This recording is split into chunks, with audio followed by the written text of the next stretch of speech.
Mən Novruzov bəylər, Gülağoğlu və mənim şikayətim Bakıda Əllər məntəqəsində, xəstəxanasında bir həkimə şikayətim var.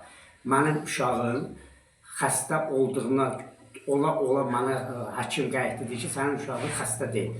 Və mən də Lənkərandan bütün sənədlərimi və hamısını əlimdə düzəltmişəm, hamısı mənə deyib ki, sənin uşağın seliflisdir. Və uşağım da 3-cü qrup 50-yə çıxıb, 2 ildə bunun pensiyasını almışam. Və sağ olsun cənab prezidentimiz, sağ olsun təhsil nazirimiz və uşağım üçün 3 ildir evə müəllimə ayrılıb. 3 ildir uşağım üçün müəllimə evə gəlir, düz bugünkü günə qədər. Bu da mənim uşağım. Necə xəstə deyilsə və bu sənədlər niyə onda mənə veriblər? Niyə bu həkimlərdən mən keçə-keçə mənə deyir, sənin uşağın xəstədir?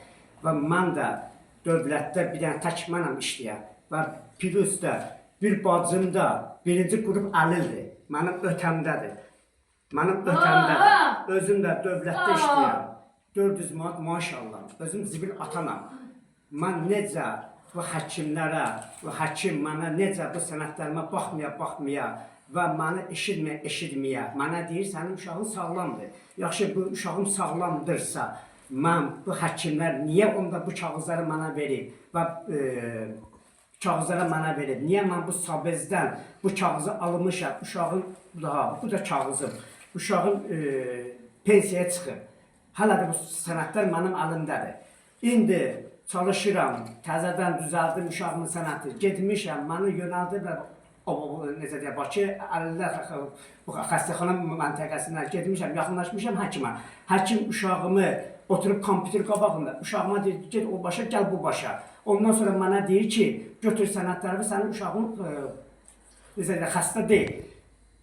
Xəstə deyil. Bu da mənim uşağım. O da mənim bacımdır. 1-ci qrup əlildir. Yaxşı, mən necə eləməliyəm? Mən kimə dərdimi deməliyəm?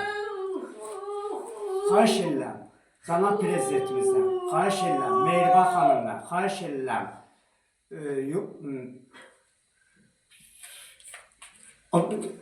Milli Məclisdə və mənə köməklik göstərir. Xahiş edirəm, o xəstəxanada həkim olandan, xahiş edirəm, necə, onu bu çəkən göstərəsin.